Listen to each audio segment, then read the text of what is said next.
Yo. Here, man, just happy to announce that the homie James Pruitt, a.k.a. Louie, will be blessing Cut Talk 525 podcast tomorrow night, man. Bro was a dog back in the day, versatile, could bang, play D, rebound, shoot, just do it all, man. Pivotal part of those King teams back from 02 to 06. Played with DTA. Just 4-year varsity player. And back in the day, to have that label, you had to be something nice, especially in the city. But just dope cat, and I'm geeked to have bro on the show.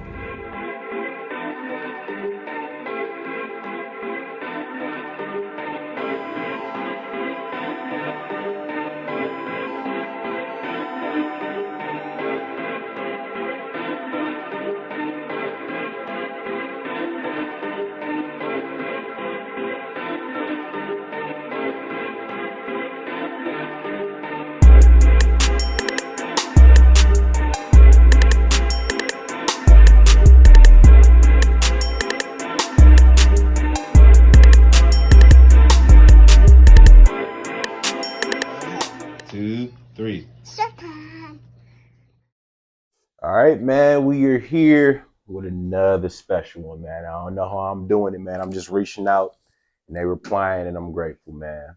So I had Lanil down here, I had Troy down here. I don't know how I did it, but I managed to get Pre down here. But it wouldn't be right if I ain't had this guy who was a big piece to the puzzle. As y'all know, man, I do the resumes, man. So it wouldn't be right if I ain't read this man resume off. So DTA and Swish alum. My man set the single game high in 2003 in Las Vegas, big time, 38 points. Bruh. we gonna get it. We gonna get into it. John Muir, great. Troy put me on game with that. 8th grade, you got national runner-up for nationals. 4-year varsity player at King. We're gonna tap into that too, because that's different. Back in your era, to be on varsity 4 years, and you straight varsity, right? Straight varsity. Yeah, we're gonna tap into that. Was you a 3-year starter or a 2-year starter? A 2-year. 2-year starter. First 2 years, and we switched it up. Which is crazy. That's how crazy King was back in the day. Yeah. 2-time state champion. You was all city in all area, right? Not on paper, but in real life. All city, all area. Yeah, sure. We go get into that too. Ranked in the state, was top 50 in the nation for his grade at one point. Father of 3, and we're gonna talk about your oldest seed, man, in 8th grade right now, top 10 in the state. Crazy. We gonna get into that, man. But just good dude, Milwaukee East Side's finest, man. James Pruitt, a.k.a. Louie, in the building, man. Thank you for coming through, bro. Man, appreciate you for having me, man. Appreciate it. Like I said, it was a no-brainer, bro. And the way we do these interviews, and I try not to say too much in the beginning because I want to save it for the interview. We're going to start from the beginning, bro. We know you from Milwaukee, bro, but put us on where from. Well, I'm East Side Milwaukee, but, you know, moms bounced around and stuff. And then it was a period that we stayed like on the north side off like a 25th and Lisbon. Okay.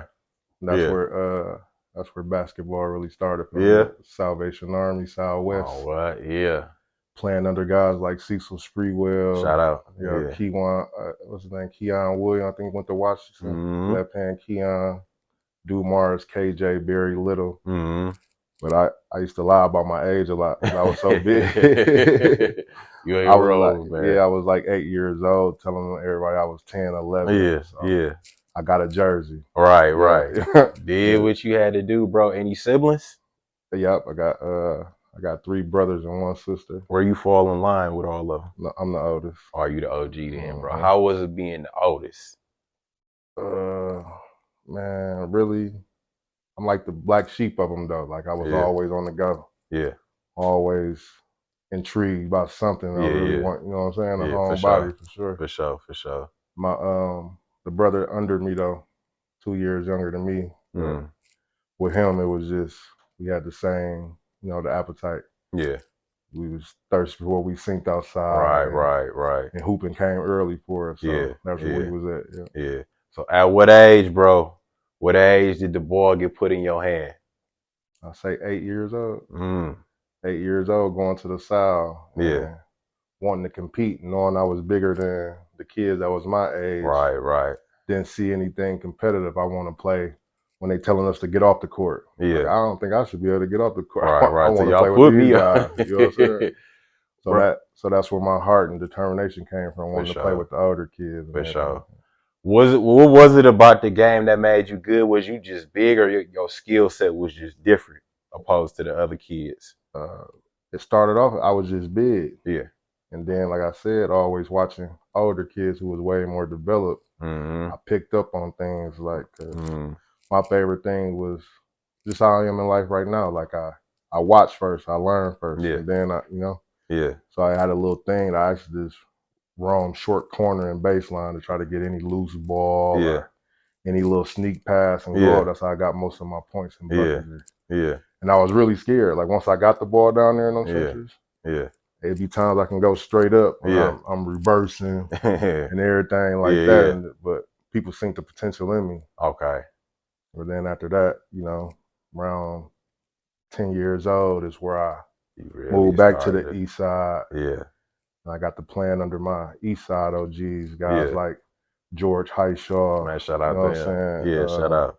Kurt Green, Corey Tarantines, Romelis Edwards, and stuff like that. Like them the people who I eliminated the fear. Like I was the guy Kurt Green. That was my everyday brother. Like we was together every day. Yeah. They 4 years older than me. Yeah. Everything like that. One day I go up. I brought all that reverse shit to the park down there at Pierce Park. And they was like, man, just go straight up. Yeah. They just got tired of me, like, go straight up. Yeah. And one day I went straight up on Kurt Green, like the guy who I feared the most on the court. I wasn't scared enough, but this guy. Yeah. I went straight up on him and I backed him up to the gate. Yeah. Like N1. Yeah. After that, it was just curtains for anybody. Like, you know what I'm saying? Like, if Kurt can't do that with me, like it's curtains for everybody. I was coming for everybody then. Man, that's dope, bro. So in terms of elementary school, where was you going, bro? I bounced around a couple elementary schools, but where I played ball, it was at Tippecanoe. Okay. Over on the south side. Mm-hmm. And it was nothing fancy there. It was just a whole bunch of backboard shots. Right. Wild, bigger than everybody. Right. You know what I'm saying? Really no technique. Mm-hmm. It was the 5th grade year. Okay. It was my breakout where all my confidence came up. Everything came together. I knew about moves, pick and rolls, and you know what I'm saying? Going straight up, everything. But that's also was like when I found my confidence and knew I wanted to do this hoop for real. Yeah. But it's also where I went left in life. Like, you know what I'm saying? Yeah. Got to, you know what I'm saying, experiment with weed and everything and stuff like that. Yeah. And not really had no guidance. I never really had nobody over my shoulder be like, no, that ain't right. Yeah. It was always what I wanted to do. Right. When I wanted to do it. Right. Oldest sibling, no big sibling to come. You know what I'm saying? Yeah, so you the first one, so you ain't had nobody to look at to be like, okay, let me not do that. Mm-hmm. I get it, man. So in terms, you doing your thing at Tippecanoe, bro, when did AAU come around?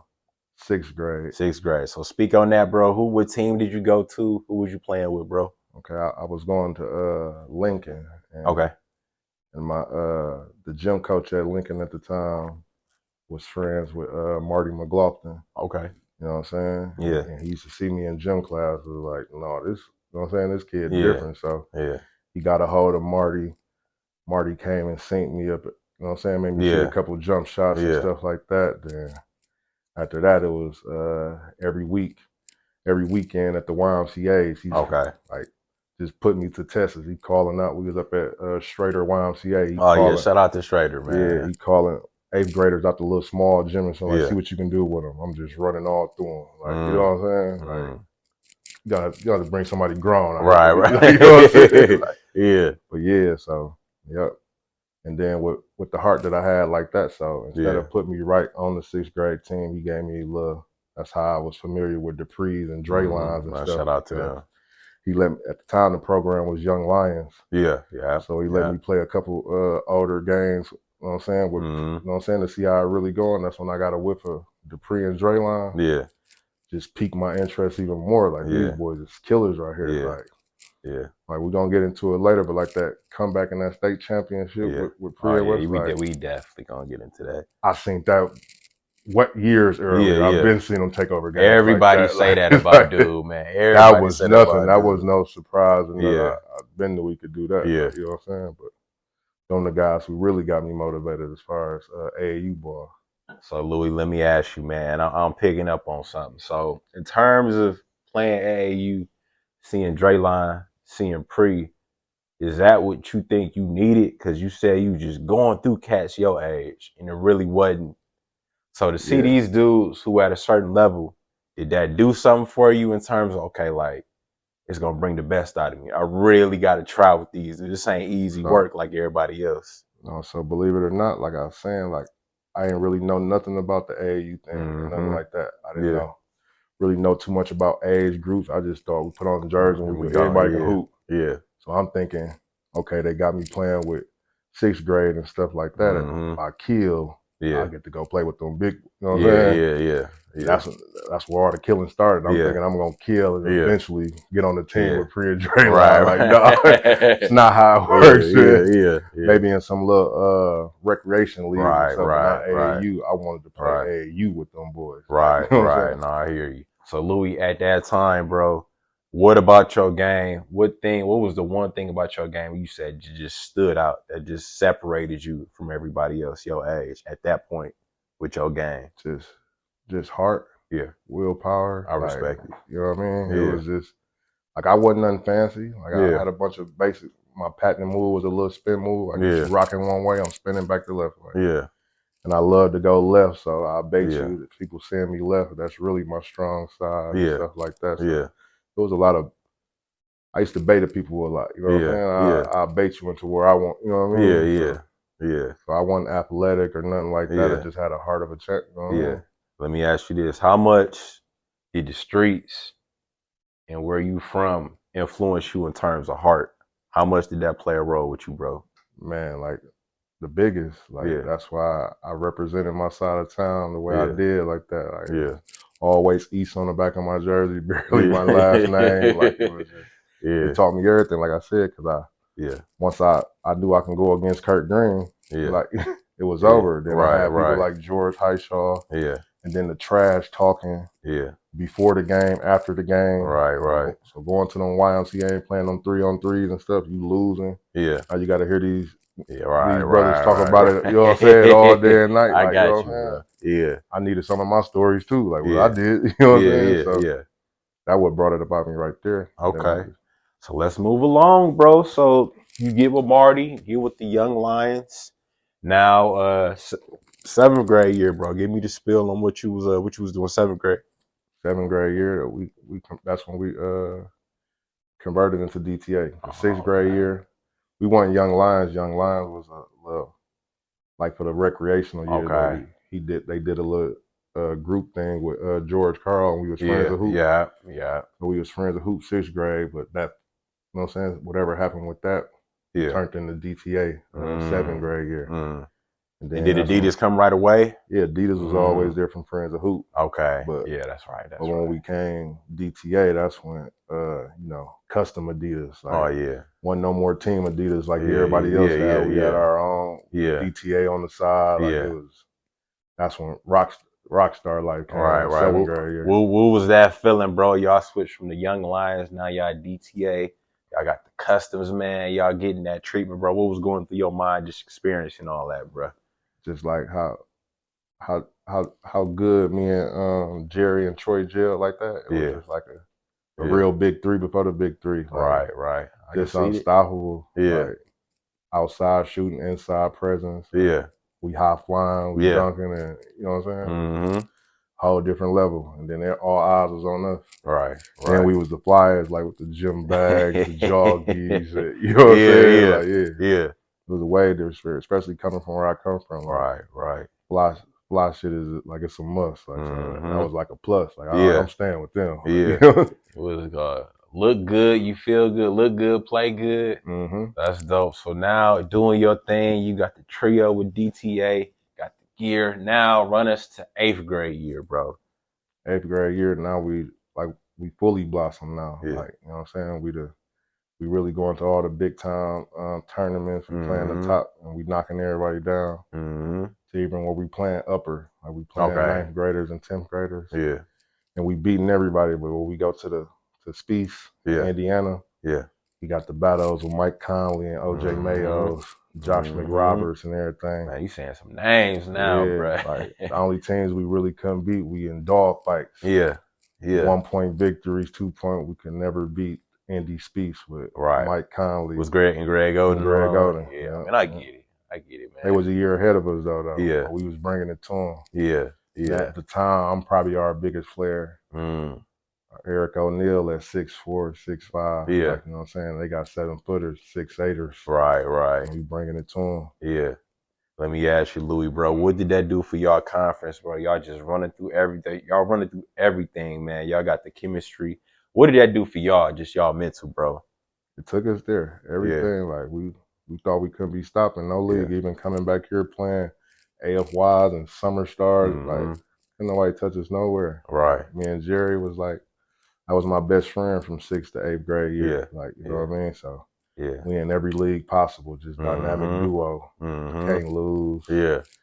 Not even cocky with it, just coming in there. It is what it is. No, I'm just saying, like at the time, like we wasn't cocky or nothing. We just like running through. You already know, I'm gonna have 40. He's gonna have 40. Right. That's dope. That was a big thing for me. Like I'm used to dropping big numbers on you and cutting you no slack. You know what I mean? So. I need the exclusive, Louie. I need to hear from you.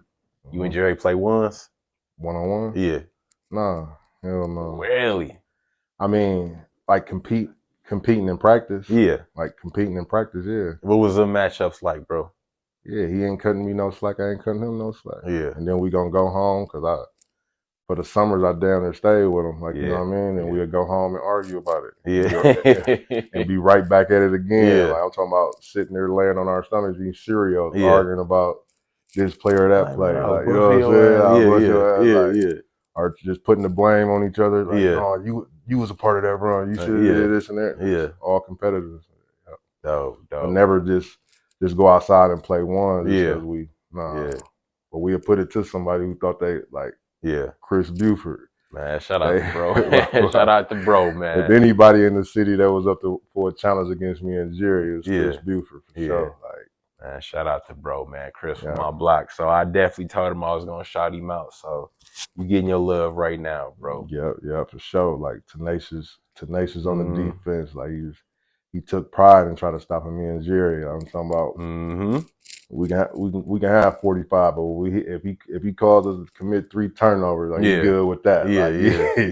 We'll be arguing about a bunch of stuff. Like, man, it was some good times. 8th grade year, and that's when we went. We had the 50 greatest top players in the country. We all met up in Indiana and stuff like that. Me, Jerry, and Troy was from Wisconsin. That's dope. But it was kids like I said, Mike Conley, OJ Mayo, Daquan Cook, OJ Mayo. I ain't heard that name in so long, man. Yeah, OJ Mayo and everything, and they was like, raise your hand if anybody in here want to go to the NBA. Of course, all 50 of us raised our hand. It was like only probably 2 of y'all to make it out that class. Like out them players, like it was like 14, 15 people that made it to the NBA. Right. Well, you know they gonna say that. Right. You know how that go, bro. That was some good experience. Me and Jerry even arguing with dudes down there. Y'all can't fuck with us. Yeah, any two. It was a guy. We played in the national championship. Ramar Smith and Tracy Smith played for Detroit family. Ended up committing to South Carolina. Tracy went to South Carolina. Ramar went to Tennessee with Bruce Pearl and everything. But that's who we played in the national championship, and they beat us in 8th grade. Then when we had that meeting, shit, that's what they bragging about me and Jerry. Like, you know what I'm saying? Like, stop it. Yeah.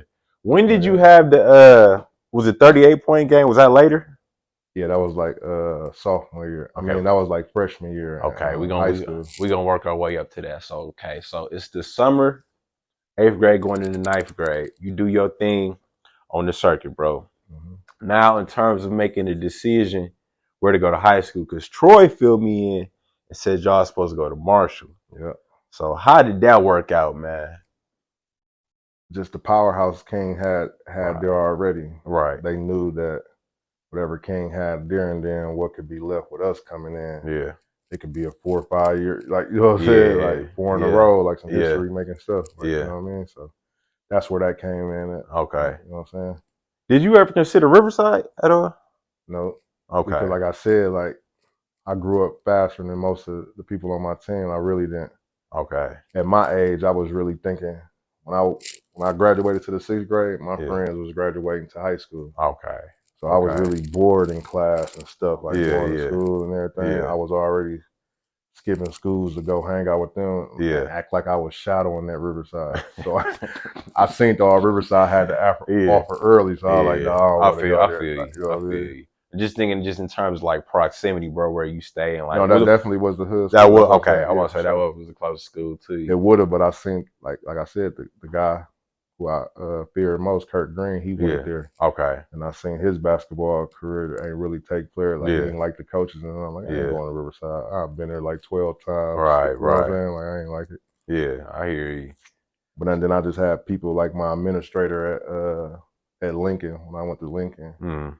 He had connects with Kings and stuff like that. He took me to a couple King games when they had Mike Causey. You know what I'm saying? Big Al Burks and all that and stuff like that. Then, like I said, I was already familiar with Dupree and Jahi and stuff like that, seeing them play for the Rebels and Swish and stuff like that. Like, I want to play with them. Like I said, I'm always fascinated by the kill. You know what I'm saying? Yeah, for sure. For sure. Now, I got to ask you, bro. I asked the mother cats. I need to ask you, bro. First time you meet guys, bro, what's your impression, man? How did you feel about them? Be honestly, like I already knew from observing them, like, you know what I'm saying? Like this gonna be different. Yeah. I got a little taste of that because 8th grade year, Marty, he's so militant. He coached us a lot. My 8th grade, the summer 8th grade going to 9th grade. Yeah. And he was militant, so he was in your face. And, you know what I'm saying? You was already. I was already prepared for that, and they was preparing guys for that, man. Guys, like we're gonna get there. We're gonna get there, man. So all right, man. You make the decision to go to King, man. You got the guys already there. So freshman year of the season about to start. When did they give you the nod that you're gonna be on VAR? Because all them other freshmen like Laniel and Troy, like they didn't make VAR right away. Yeah. So like, tell me about knowing you was gonna be on VAR, bro. I knew I was gonna be on VAR summer coming in from like what they call it, summer league. Yeah. Summer league and everything. But you know, to keep it fair with everybody and stuff like that, they ain't wanna just flat out, you with varsity. So I practiced with JV 2 nights. Played against Madison half and half. A JV and varsity. But after the Madison game, it was that was probably the second game of the season. But after that, I was full VAR. Okay. So what's the thought process? I'm a freshman on varsity, bro, and y'all the best team in the city right now too. What was that mindset? It was just like to learn. Wanted to learn, like, you know what I'm saying? Each position, like I know what I could do, but I want to see what high school basketball about and what's the requirements for the power forward on this high school team, or what's the requirement, you know what I'm saying, to see where I fit in. So my first couple of practices, I was just out there freelancing. I felt I can, at the time, I felt like I can guard any and every one of them and stuff like that. So I was just trying to, you know, impress. You know, that was my thing, just trying to impress these coaches, because I know what I can do, what I can do, but I just want the coaches to know I can. You know what I mean? I was gonna ask you, Louie. So like, you got experience at the post, at the guard. Did you want to be a guard, more so a guard, or you was like, man, I'm gonna just be wherever? It was just like, it's whatever. Like I said, like everything is competition. I'm not finna let you sit there and do your little crossovers on me. I'm gonna learn to do some crossovers too. Or you wanted to post me up and get some ooze, I'm gonna post you up and get some ooze. Like, you know what I'm saying? Just however it came. And then I got to, you know, understanding mismatches and, you know what I'm saying, side differences and everything. Like, I can just post them up. And I got to just recognize the whole bunch. I ain't got to do nothing, man. I can just go right up over him. Once I got the, it just got the clicking. Everything just got the clicking. And everything else was just natural. Like I wasn't no Rayford Austin with the handles. You ain't taking this one. You know what I'm saying? Right. Just do a couple basic moves and I'm gonna get there for real. I hear you. So, bro, give me the rundown. Your first varsity game, man. How was it, bro? You remember who was against? My first varsity game. No, I probably can't recall. I think it was probably against Tech. Okay. And I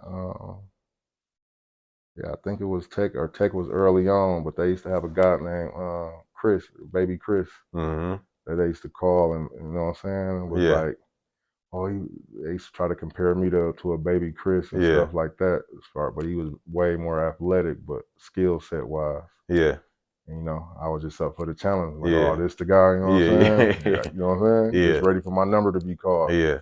And they got called early, you know what I'm saying? I do a little post move, a little turnaround fade or something. Got my first varsity bucket, and then like, that's dope. Confidence was through the roof. Yeah. Like, oh yeah, like, you know what I'm saying? This is another thing. Right.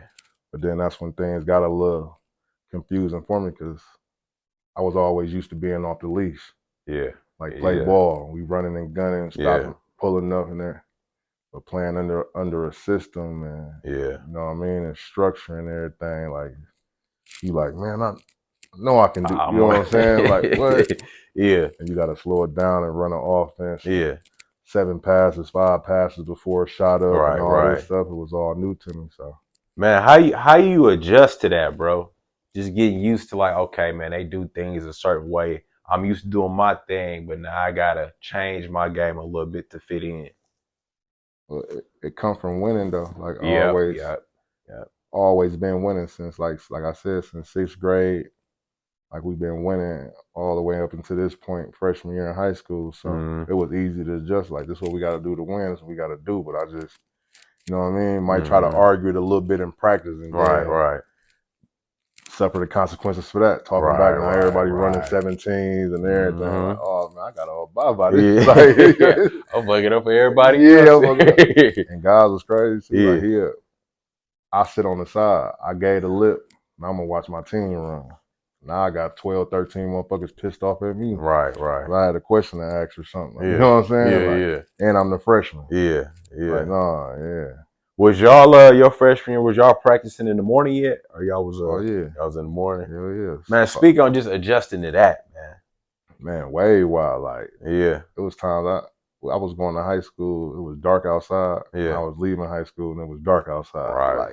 Like, didn't see no daylight. Like, you know what I mean? And then practice and got a shower and hit classes. But that was a big time adjustment. Practicing at 6 o'clock in the morning. For sure, man. For sure. I'm talking about full all out, full intensity. Like, that'll wake you up. For real. Off a banana, just off a banana and orange juice. That's fumes, bro. Man, bro, run us down, because I done heard some stories about just guys in them practices and just how competitive they were, bro. So give me the rundown on them practices, man, dealing with guys. Man, everything is competing. Like, so what I'm used to. Losers run. Like, man, you don't want to lose in the guys' practice.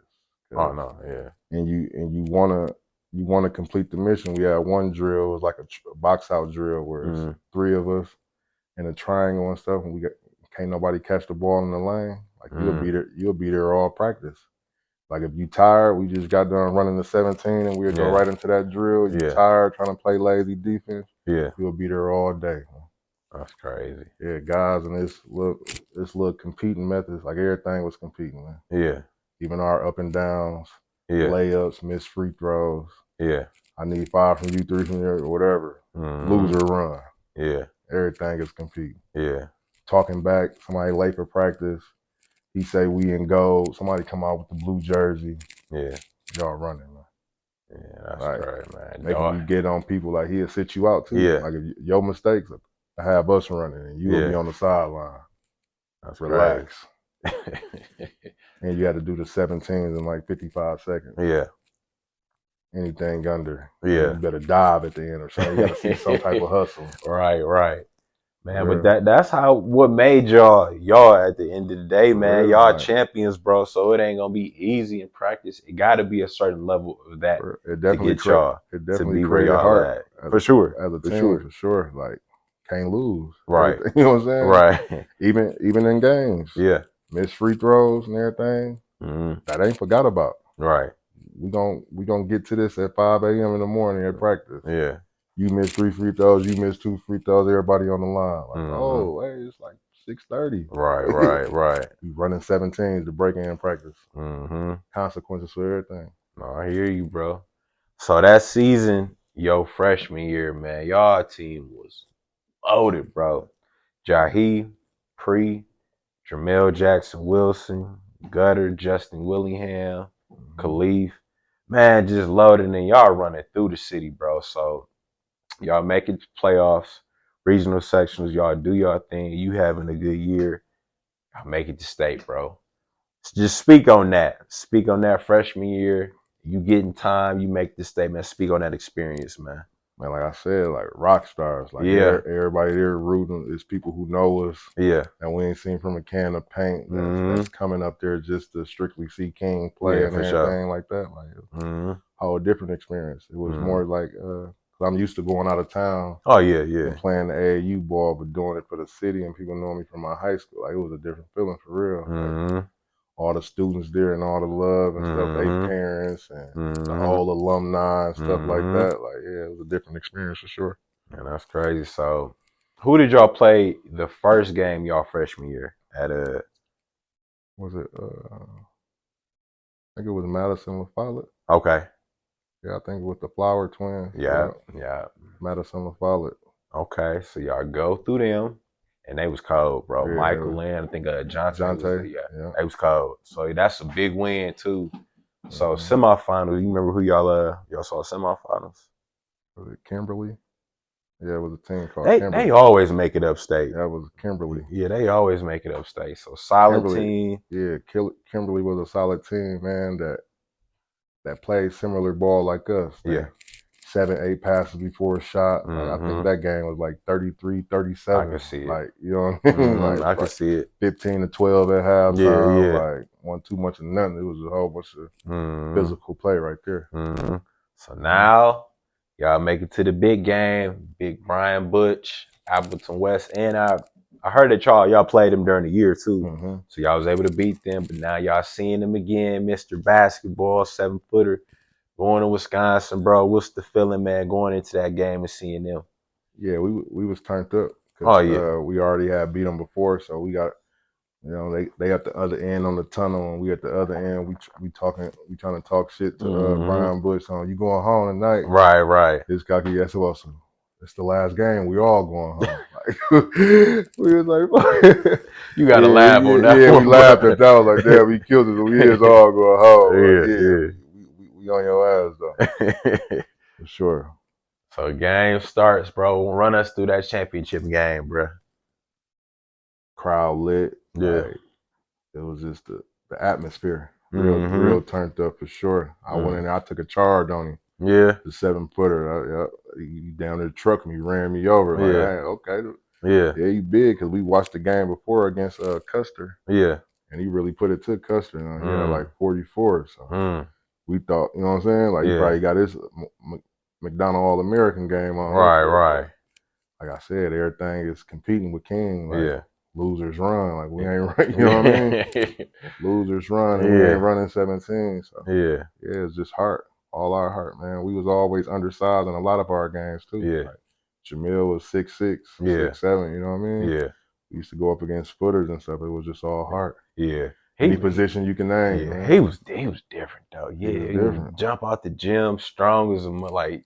And it's hard. Willpower. For sure. To go catch them lives and shit over them 7-footers and shit. That's hard and willpower, man. That's not wanting to run them 17s, I'm telling you. Man, that's gonna be the title of the show, man. No 17s. No 17s, man.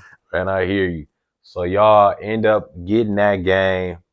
Now y'all champions, bro. Just speak on the feeling. Y'all get that gold ball, man. What's going through your head at the time? And that was the first time that I, ever been stampeded by a crowd. Like, when that buzzer ran off, everybody leaving them stands, rushing us and everything. Way different feeling. Like, I won championships in all type of leagues and stuff. That was the first one. Everybody just, you know what I mean? Boasting us, like, you know what I'm saying? Down there trying to lift us up, parade us through everywhere. Like, it's just from that moment on, it was just all kudos. Getting on the bus drivers, had a good game. Get to the hotel full with everybody who just left. Like, man, like, that was that was a great experience actually. Yeah, for sure. Mm-hmm. Lifting that gold ball. For sure. Man, fill me in, bro. You get back to the hood, bro. You a champion. Your big homie see you, bro. What's the feeling, man? Everybody just think I'm NBA. Like, you going to the NBA, bro. Yeah. Like, you know what I'm saying? It was number NBA talk Yeah. after my freshman year. Like, Yeah. oh much I told you it was gonna be good and all this and this. But it was different for me because it wasn't like how y'all know, like I wasn't dropping 40s Yeah. or 50s and nothing like that. Yeah. You know what I'm saying? 20s even. Like, you Right, know what I'm right. saying? Everybody was balanced scoring, 6 Yeah. there, 8 there. Yeah. A good game on the teams. A good game on the King squad was, you know what I'm saying, 9, 10 points. Like, boy, Yeah, you but was that, killing. yeah. You was killing. Like I Yeah. ain't feel like Yeah, that. Like, you yeah, know what I'm yeah. saying? Yeah. That was a different adjustment for me though. But like, yeah, people was just happy. You know what I'm saying? A nigga from the hood brought the gold ball back. That's dope. Other than George Highshaw, because George Highshaw, you know, he was part of that Vincent era. Mm-hmm. You know what I'm saying? Mm-hmm. And to have me come up behind him, Yeah. so, you know what I'm saying? Man, what was your convos with him after you won it, bro? Combos with George. Yeah. That's my big homie. It's always competitive. You know what I'm Yeah, saying? yeah. It's more like we got these. Oh. Like, oh, we got. I said I got two. Like, you know what I'm saying? Yeah. You can talk your shit with your 3-peat and everything. But Yeah. I got back to back too. Like, Yeah. I can talk a little too. You know what I mean? That's I'm dope. in them same record books as Yeah, you. Like, that's you know dope, what I'm saying? man. Homie's probably just proud of you, man. You Yeah. But that, I'm saying that's how I've been from the jump. yeah. It's always trash. Yeah. It's all love. But, Yeah. you know what I'm saying? That's I'm dope. better than you. Yeah. Like I said, they beat us in that 3-on-3 tonight. We're gonna hear it all day. Yeah. But when I catch mine, you gonna hear mine. That's dope. That's dope, man. Mm-hmm. So now, bro, walk us through that summer, freshman going into sophomore year. You got the state championship on your back, a year of varsity, bro. You were back with DTA. Mm-hmm. Man, how y'all playing, man? What y'all doing on the circuit? Okay, actually, so the freshman year, like we kind of, it's a lot of tension.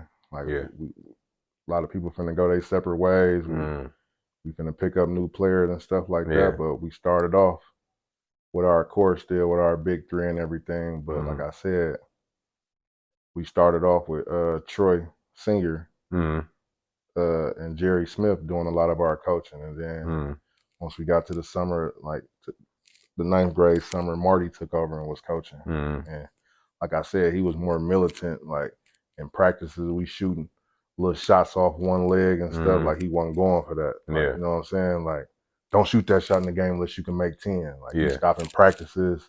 You know, I believe I can make this shot. We had a disagreement one time. Jerry did a little turnaround, one leg shot, and he stopped practicing and was like, do it 10 times if you're gonna shoot that. We competitors, like Jerry did it 10 times. Like, motherfucker, I could shoot that shot. Like, you know what I'm saying? Like, and called his bluff and stuff like that, but he was never going. But stuff like that, it caused tension and stuff like that. So he was coming. So that's how even like in the big time Vegas games, I end up scoring that 40 points, 38 points there because Marty got the mentality is he killing, we feed him until somebody stop him. Yeah. That's with me, Jerry, Troy, anybody. Yeah. Troy come out hot, don't feed Troy until somebody stop him or he cool down. Yeah. And I had a game like that to where I was hot and just constantly feeding me and stuff like that.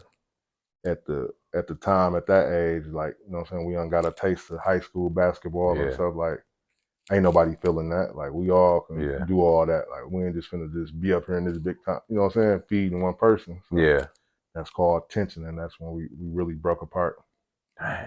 So Steve Gruber, one of the best point guards I ever played with. For sure. Him, Jerry, and a couple other cats, they went the playground route. I always wanted to know about that. What made Jerry go from DTA to playground? So it was just, that tension there, right there. Like, cause we was always coached by his dad. Like his dad wasn't no push. Like he wasn't no favoritism with Troy dad and Jerry dad coaching us. It was just Marty seen the potential in us and everything. So he wanted to take it over for them big time tournaments and everything. I felt like. And then he was just challenging us, and Jerry wasn't up for that, like that militant style. Somebody all up in our face about telling something. You know what I'm saying? Somebody can't do something, and we do it, and then you still got it. You know what I'm saying? Yeah, that's tough, man. And Jerry, like you said, man, that was your guy, man. So just speak on like him and then basically going to the rival, man. Speak on him leaving the team, bro. How did that make you feel? Man, it was crazy because, like I said, Marty, who discovered me, Yeah, who even put me into the AAU world, yeah, Jerry, that's from 6th grade to 9th grade. Like, that's my brother. That's why I'm yeah, getting with, you know what I'm saying? yeah, I look at Big Jerry like a dad. Like, you yeah, know what I'm yeah, saying? Like, yeah, I'm over their house every day, all day. And yeah. like, it put me in a tough spot. Like, you Did know you what I'm ever think saying? about going with them or? Yeah, it put me in a tough spot because Rick Stemmon, he Yeah, giving me all type of Nikes and stuff like that, the team stuff. yeah, I'm at the playground barbecues, but yeah. where I come from, my hood mentality and stuff like that, I'm big on loyalty. I Like, you hear know you. what I mean? I hear you. Marty, I wouldn't know none of this if it wasn't for Yeah, this dude. Like, yeah, I ain't yeah, finna leave him. Like, you know what I'm saying? yeah. So Respect. that's what made me stay with DTA. Like, Yeah, you know what I'm saying? yeah, Instead of going over the playground with yeah, Jerry and Steve. yeah. Respect it though, man. I'm sure Mm-hmm. like they understood. Yeah, I'm yeah, sure yeah. Jerry understood too. So you had that year on the circuit. Yeah, the team breakup, but y'all still have success. Now, bro, you rolling in the sophomore year. The team look a little different, but y'all still got a good team, bro. So just Mm-hmm. speak on sophomore year now. Uh, like that was probably the loosest year right there. Like letting the singers like Matt, Khalif, and everything like that. Hmm. Like they did most of the coaching. Were Yeah, like I can see it. motivating us, and you know what I'm Yeah. saying, keeping everything, and then leading by example. Like, Hmm. you know what I mean? Like Hmm. that was a good core right there. They class right there. Hmm. Like I've seen it, like your past interviews, like how they tell them, like how they hoop with each other since 8 years Hmm. old and everything. You can see Hmm. it in high school right there. Like Yeah. that's why it was so easy to play with them and stuff like Yeah. that Yeah. For because sure. they had their system already down and Hmm. they led by example, real. You know what I'm saying? Real well. Hmm. That's dope, man. Mm-hmm. So sophomore year, I'm trying to think. Did y'all beat y'all lost or beat y'all lost to Vincent that year, right? I was injured. Or you was in? Okay. I like tweaked my knee or something like that, Okay. and to the point where I couldn't even walk, so I didn't even go to the Mm. game. Like I ain't, Mm. you know what I'm saying? I think, but we did lose to Vincent. Like that was Javon and Yeah. Carl and them. Yeah. They what was that their junior year? Yeah. Yeah. That was a Yeah, junior yeah, it year was their because junior year, pre y'all them was senior yeah, year. Yeah, yeah, yeah. yeah. But But that's y'all why I still count that on that resume. Like I never seen nobody beat us. I wasn't a part of yeah, that. that's Like, fair. yeah, That's I ain't see fair, it. Like man. y'all, man. That's So fair. y'all, And let me ask you this, Louie, bro. What improvements do you think you made from freshman year to sophomore year on VAR, bro? actually, to be honest, man, my love for the game was on a decline. Like Speak on it. because like I said, like I'm getting the whip of the politics now. Yeah, I'm getting the whip of the politics and how people are, you know what I'm saying, use you and abuse you. yeah, You know what I mean? I'm used to being off the leash. yeah. Like I've been playing basketball the whole year besides the summer circuit. Like I don't Mm, drop no 40s in high school. I don't drop no 20s in high school. mm, Like people say, yeah, I'm on a good team and stuff, but yeah, coming from where I'm coming from, like, you know what I'm saying? yeah. I'm bloodthirsty. I need, you know what I'm I saying? hear you. I hear you. And so you know what I'm saying, my love for it was kind of declining. I was Yeah, getting more involved in the streets. Like yeah, my interest more was going towards the streets. yeah, Yeah, and that was really was messing me up. Like it wasn't no, working out, nothing like that. yeah, I think my workout was just at the park. yeah, You know what I'm saying? The yeah, AFY league and nothing like that. It yeah, really wasn't no skill set. Still the same moves. Just the heart yeah, though. yeah. Louis, let me ask you, bro. And I don't.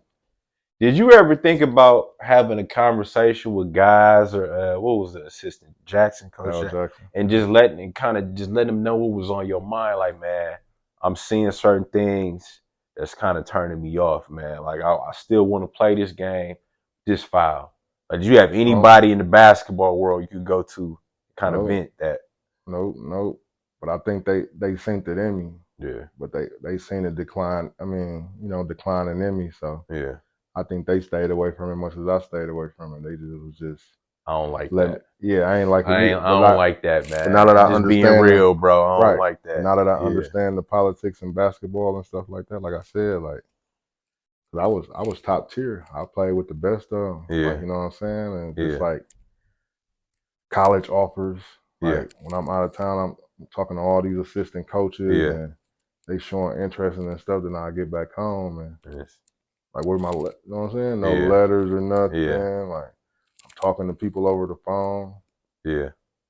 but I ain't got no letters. And I thought, you know what I'm saying, something was fishy about that. Like, Yeah. I ain't getting no interest. You know what I'm Yeah. saying? Yeah. I really be Yeah. taking dudes' heads off Yeah. in front of real big time Yeah. people and Yeah. people with Yeah. real names. Like, I know I got somebody interested Yeah. somewhere.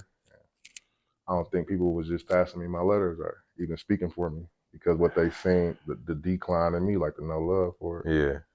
And I was just saying, like, it would have been better if I would have went somewhere else I was just gonna ask you. I was just as gonna far ask you. individual, as far individual, and, you know what I'm saying, preparing myself for later on in life. But I got to play with King and win a couple state championships. But you know what I'm saying? I got another question for you when we wrap up your high school career, but I want to keep moving on, bro. So that sophomore year, y'all do y'all thing. Yeah, y'all took an L to Vincent, but like y'all still did y'all thing in the city. Playoffs come and y'all got leading the ship with Goody, Khalif, you, Troy, like a whip. Mm-hmm. So playoffs start, man. Y'all do y'all thing, and then y'all make it back to state. What's the feeling, man? Getting back up to state? Repeat, Yeah, for sure. like that's all was on my mind. Like, we got to repeat, like, cause you know I got, you know what I'm saying. I got room to talk shit against, like, you know what I'm saying, George Highshaw and say, like, yeah, you do. We went back to back, like, you know what I'm saying. So it was just all with bragging rights for me. So I was ready for that to try to, you know what I'm saying, put my name in the books as far as a back-to-back champion for sure. For sure. Y'all do your thing, get through the first two games, and y'all make it to the championship, and y'all got to see Madison Memorial. And like this, where, because I'm 3 years younger than you. So that your sophomore year, I think I was in 7th grade. And I watched Madison Memorial play Vincent the day before and go through Vincent. Like, and then I'm like, damn, I don't know how King gonna deal with these cats. So like, and then another thing is Michael Nelson ended up getting Mr. Basketball that year too. And I'm like, how that happened? You got Pre on the team, 1-1 the year before, back for this year. Feel he got slighted. So just speak on going into the game, knowing y'all about to see them. What was you feeling, bro? Well, it was almost deja vu because, like I said, the year before we watched Brian Butch go through Custer like that. Like, you know what I'm saying? Drop 44, like, you know what I'm saying? So this next year, seeing them go through, then, you know what I'm saying? Like, I know what a lot of other people didn't know. Like, at the end of the day, we got Pre. Yeah. At the end of the day, like, he like a rabbit foot in your back pocket. Like, at the end of the day, I can always let this out right here. Like, you know what I'm saying? Like, I ain't gonna hold you, like, as far as like on some basketball stuff on the high school level, like, I ain't do a different type of player, like, for real. So I can say it's a light switch with him. You can turn it on and turn it off, for sure. For sure. Cause like, bro, I was watching that game in the living room. It was 14-2 after the first quarter. I'm like, man, I mess with this because my sister went to King too. So I got a love for King. But I'm like, I don't know how y'all gonna get out of this one. So speak on, bro, making that comeback and then watching Pre do what he did in a championship game against Wes Matthews, Michael Nelson, Corey Vernon. Just that whole whip, man. Just speak on that one time, bro. Yeah, it was a total team effort. Like I said, like that with that core, with Khalif and Matt Goodies and everything. Like, guys let them do a bunch of coaching.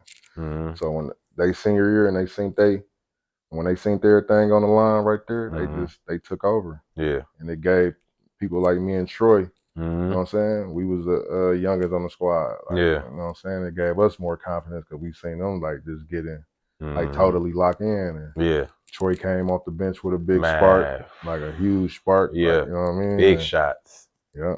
And that's, you know what I'm saying? That's what we always practice though. Losers run. Like, you know what I'm saying? So when he switched them jerseys up, like, switched them lineups up, man, everybody got to be ready to go. And we learned that from them. But in them huddles, being down that many points and stuff in them huddles, it was all Khalif and Matt Goodwin, man. Like, man, Louie, bro. Speak on that energy, bro. The energy of making a comeback like that. just the momentum, bro, all that, bro. What's the feeling like, bro, being a part of that? Like it's really unexplainable. Like, you know what I'm saying? Yeah. It's just the adrenaline to be so high. Like Yeah, you man. doing stuff that you won't even match. You know what I'm saying? Yeah, yeah, I'm moving faster and trapping on defense is way harder. Like, yeah. damn, I got that still. You know what I'm saying? Like, yeah, it's a whole nother level though. Yeah. And then seeing your brother right next to you with that same intensity. Like, Mm. oh, ain't no way we losing this. Mm. And then you hear the crowd behind you. Yeah. Like, you know what I'm saying? And that crowd, it was more so Madison Yeah, Memorial. that's what Troy said. We was so hyped. All you heard was King crowd at that moment. Our little Mm-hmm. student section right there, that's Yeah. all we could hear. Yeah. We didn't see no white and green or no. All we Yeah. seen was green and gold. And it was, you Yeah. know what I'm saying? It was on. Bro, this is a funny story. It's kind of a side note. If you seen King back in the day when they be up at state, you would have swore King was in the suburbs, bro. Straight Like the whole the whole for real. section white. And I'm like, damn, King got that many white people that For go there. real, for But real. then you go to the school, you like, damn, like it like a totally, but that was always funny to me, bro. Yep. But It y'all, was real diversity up yeah. there, for real. But y'all end up, I ain't even gonna call it an upset, bro. Y'all come back, y'all beat that Man. team. And did what we supposed to do. Man, for real. Y'all repeat as champions, bro. Speak on that, man. Just another level, like I said. Yeah. But, you know, I embraced it. But like I said, like I was on a decline with it. Yeah. It was like, Yeah. okay, I'm back to back. I got my little bragging rights around my hood and everything, Yeah. but I probably had like 7 points one game. Yeah. I wanted to get loose. You know what I'm I like I said, saying? I'm gonna ask you the question at Yeah. at the but yeah, man. But it was a great experience. Like I'm saying, playing high school basketball at that level, as far as in the system, Mm. taught me a lot of discipline and stuff. Like later on in life, like being a father and everything. But at that moment and no moments and stuff like that, I wanted. You know what I'm saying? Yeah. Even like a Dupree Fletcher, like Yeah. he was the best player like I ever seen, but he was in that system and led us in scoring with like 15 points. Like it wasn't like he was Yeah. going out there having 30s and nothing. Like Yeah. a great game for Pruitt was 22. Right. Like, you know what I'm saying? Like Right. one nothing, like jaw dropping to what you Yeah. be seeing nowadays. Kids 45 Oh, and 50. You know easy, what I'm saying? easy, yeah, easy. But a 22, like I seen Pre go 22 for 22 against teams like Madison and South, like Yeah. not miss a shot. Like, Yeah. but then he just understood the system though, for real. He'd come out first half and getting Khalif's and Marcel's and Matt Goodwins and everybody in the game. So now second half, you just got one-on-one matchups. Yeah. Like ain't nobody trying to double or Right nothing. now, go eat. Nigga. Matt got it going on and he'd just go eat. Yeah. Second half, tear him apart. That's dope, man. So I gotta ask you this. So you like you said, you win the state championship, but you feel like you're on a decline, bro. What's the status with the streets and then trying to go to school, bro? What's the balance between the two at this point? At this point, like the streets is up like 60%. Like it's like a 60-40 split right in the street. Cause now going into the summer after the championship, I declined from King. I leave King and go to an alternative school because it was close to something like to getting my grades straight. Because to try to get me into the schools and everything. So I went to alternative route, but still was allowed to play basketball for King. And then now we done got new additions as far as AAU, the summer team, like with Mitchell, Laniel, and stuff like that. We joined forces with them and stuff, but we going to tournaments and stuff, but we ain't the old DTA no more. Like, you know what I'm saying? We just out there, you know what I'm saying? Playing ball and shit. Yeah, but we still dominant in the state though. We're going out of town and stuff. We win some, lose some. Like nothing too big, and it was just that because I feel that was because of me on the decline. Like I wasn't as motivating no more. You know what I'm saying? I used to have a thing I used to do with Troy to get him pumped up. Like having Tim Hardaway, somebody like, let me see it one time. Troy, Tim Hardaway, the UTEP on him, like, and get him going. I can spark Jerry up and stuff like that. But after that, the love just really left for the game. Let me ask you, Louie, bro. Do you think if that same core was together, you, Jerry, and Troy, it might have been a little different, bro? Cause that's all I knew. Like, you know what I'm saying? We knew how to get each other going. I can throw a blind pass to the corner and no Troy there to knock it down. You know what I'm saying? Or I can throw a pass behind my head or to the back, and I know Jerry right there from the dunk. Like, you know what I'm saying? Like, it really broke up the chemistry, and then I got to notice another thing, like the politics and everything and stuff like that. Like, you really disposed. Cause I went from people like loving me, I'm going getting any and everything and shit like that, until other players was coming up. And everything shifting to other players, like you know what I'm saying? The attention's over here now and everything like that. Like our group broke up in our court, but I feel like if I was still playing with my brothers and maybe went that playground route, like it would have been better off for me. Because like I said, me and Jerry had a different bond, different connection, like a family thing, you know what I mean? And another question for you, Louie, bro. That time, did you feel like a kid? No. That's the part I don't like either, bro. And that was the biggest thing too. Like I said, like all my friends was 4 or 5 years older than me. So my junior year in high school, after Pruitt left, like I'm feeling like, you know what I'm saying? Like I'm around a bunch of like I ain't even got time for it no more. Like my thirst was somewhere else. Like I said, I ain't really had no stomp down mentor to tell me right from wrong about junior colleges and JUCOs. Like all I knew was D1. Like, you know what I'm saying? All I know is kill and you go D1. That's all I ever cared about. So when that wasn't in the picture, like I ain't finna go do. Cause I know it ain't in me no more to go to JUCO, go hard there and then get a scholarship there and do it. Like, you know what I'm saying? That wasn't in me to do it. Like I'll just be, you know what I'm saying? It'd be a waste of time. Yeah. I hear you, bro. So we're gonna get started with the junior year. The team looking a little different now. Pre gone, Khalif gone, Goody gone, Drew Jackson gone. Now it's the bunch with you, Troy, Lanil. Then y'all got another addition. Corey Lucius pop in. He on the scene now. So just speak on that dynamic and how y'all season started your junior year. Junior year, man, we was still on the road as far as the city. We nationally ranked and stuff. We going to national tournaments and stuff like that. And we got the hype. We got the hype train with us with Corey Lucius.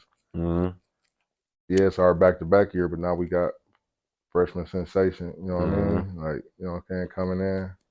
Me, honestly, like it could have been a great fit.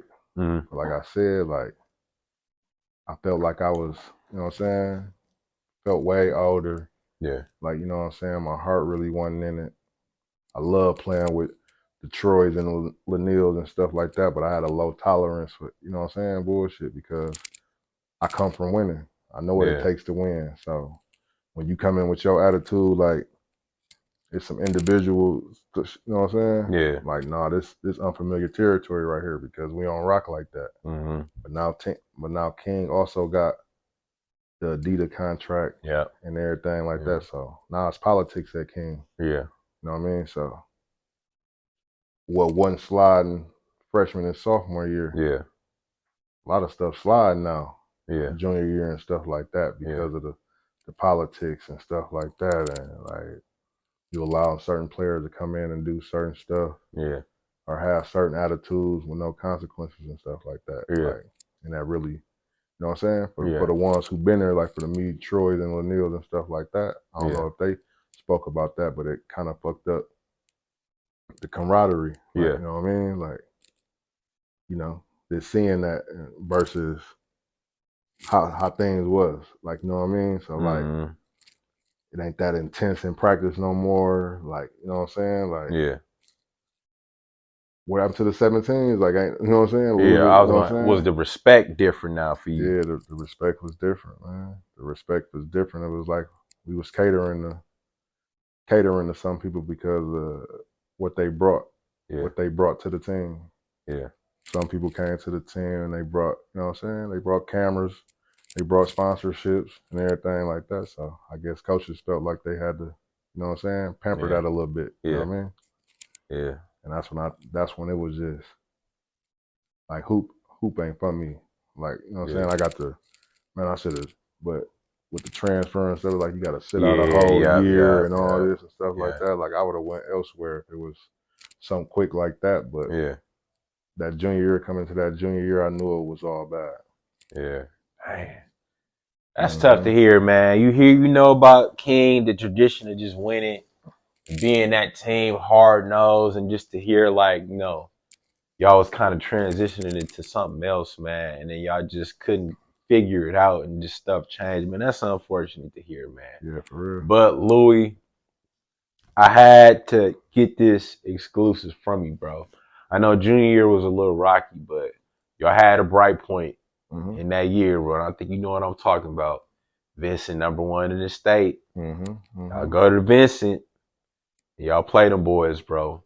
Run me down what happened in terms of like childhood memories, bro. I listened to that game on the radio because you couldn't watch it on TV, so Pops put it on the radio. I'm like, okay, you know what I'm saying? They playing Vincent. Whole game. I listened to that whole game, bro. Back and forth. So run us down, man. Run us down that game, bro. Like a great game. Like we juniors in high school now, so we drive in. This little team bars and clubs and stuff like that. We got interested in going out to the game, and we in the field house in Benson, like in a dog fight. You know what I mean? And it got down to the wire, and like I said, I pride myself on like clutch shots I've been hitting. Like when summer leagues and stuff like that, I hit a lot of clutch shots in my life. So guys drew up a play, and this was like just a simple pick and pop with me and pick and roll with me and Lucius. You know what I'm saying? Me and Corey Lucius, and he had a better game, so they was looking to double team him and trap him. I had you know what I'm saying? That was probably my only field goal that game. Like, just thinking about other stuff, like after this game and stuff. I'm doing this, so I'm really thinking we just gonna run through them like we ran through everybody else, but they ended up being a dog fight. And then when he drew up the pick and roll play, the play was just for me to set a high ball screen on Corey and roll to the basket, and he found me. But being who I am, like I'm popping. I picked and popped, and they doubled, and he made the extra pass. Booyah. Like that was buried that motherfucker, bro. Yeah, that was just man. Run me through the feeling, bro. And we seen it because that photo is in the paper, bro. Run me through the emotions, bro. That reaction to hitting that shot, bro. Yeah, just like bragging rights. Everything be bragging rights. I know you went back to George, like they can't beat me. Like who beat me? Like Marcus Landry can't say he beat me or nothing like that. I stopped a lot of dudes from winning city championships, state championships. Like, I had rivals with Wes Matthews too. Like, but I got them bragging rights on people. So hitting that shot with Vincent at a drilling with me that you see in the paper, that you know what I'm saying? It was like, I told y'all, like, ice drilling them up. Basically what that was. Like I told y'all. Like, we was only down 1. I could have went and got the layup. No, we're gonna win this one by 2. I'm gonna shoot the 3. And let me ask you, Louie, bro, because I know you said just in terms of just your love for the game, just was kind of leaving you. But in that moment, bro, you hitting that shot, what was just your feeling for the game? Because there's nothing better than that, bro. Hitting the game against your rival, bro. Was the love back in that moment, at least? Yeah, for sure. All through the locker room, receiving it. That's dope. The fans and everything. Like, that was another time the fans stormed that wasn't upstate. Like, that was a city conference game. They broke through the tapes at Vincent and everything. Like, you know what I'm saying? So, for sure. That's dope. The love was back there for sure. That's what the game do. Man, run me down the day after at school, bro. What's the feeling going through? How they treating you, bro? Well, like I said, so I wasn't that kid. Oh, you wasn't. That's right. Yeah, I was at alternative school. So I come to practice at 5 in the morning, and I leave at 7:30. Okay. Like, you know what I'm saying? So damn, man, you should have just snuck back for that one. that one day. But yeah, the love was real though. It's still people who see me today and be like, man, remember you hit that shot against me? Like, man, go ahead. That's one of my you know what I'm saying, memorable moments in high school. For sure. That man. game winner against Vincent. Yeah, for sure. Man, I remember hearing on the radio, like, damn, man, they beat that team because they was, bro, Marcus Landry, Elliot Johnson, Lil Billy, Willathon. Team was loaded, bro. So y'all to do that, man. And We still was undersized and Yeah, everything, yeah, but you know what I mean. yeah, Like I said though, with that core, that core who stood up for that game was, you know what I'm saying. Laniil had a great game. yeah. Troy had a great game, Mm-hmm. and Corey stepped up. But from Yeah, that core, yeah. that heart, Laniil and Troy and them huddles and stuff like that. And Mm-hmm. yeah, we dug that out right there. That was a good Man, one for that's what's the up. city championship too. Like for Man, the city that's what's championship. up, man. Do you think, let me ask you, Louie, do you think that should have been a game y'all could have built momentum on? Like, okay, like we could build on this, man. We could carry this into state and maybe three-peat. Yeah, yeah. I definitely thought that, but like my attitude, like I ain't think that what counted then because I wasn't the one getting pampered and babied and stuff like that. It was Yeah, still players on the team that thought they could do more than what we needed them to yeah, do. Like you know what I mean? Like yeah, so, I knew from experience that me players like you know what I'm saying our core at that time, me Troy, Neil, Mitchell Carter's and stuff. yeah, We ready to sacrifice whatever we needed to sacrifice, but you know what I mean? yeah, Other players, you know what I'm saying? We used to have little private meetings and stuff like that, like yeah, stuff never seen before in King. Like, what's the issue out here? Like, yeah, what's there? And everybody get their turn to speak. And you know, some people will get up and be like, y'all acting like I can't have 40 points. yeah, I'm like, and I had to get up and say something like, shit, y'all acting like Troy can't have 40 points, or I can't have 40 points, or Laniil yeah, can't have like.